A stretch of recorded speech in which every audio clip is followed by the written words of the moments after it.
Welcome back. In this video, I'm going to cover formatting of column charts. We'll be looking at 12 specific formatting elements and how to do that in Microsoft Excel. And this is the data that we will be using for this exercise. It's the department and how many employees were in each department in 2021 and in 2022.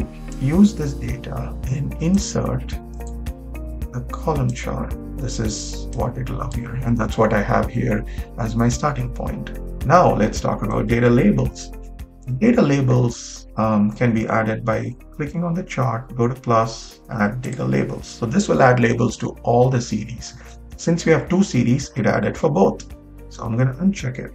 Let's say I want to add only for the gray series. So I can click on the gray color series, add data label. This gives me only the labels for that. Okay, so you have control. In our case, it makes sense, generally speaking, to add for both series. Click on the chart and the label. I can now click on the data labels themselves directly and change the font color and formatting. If, for example, you're not able to click on them directly, you can always go to the drop down here. Now you see that the series 21 has data labels, series 22 has data labels. So you can control them individually. So I can go to data labels and now I can change the color.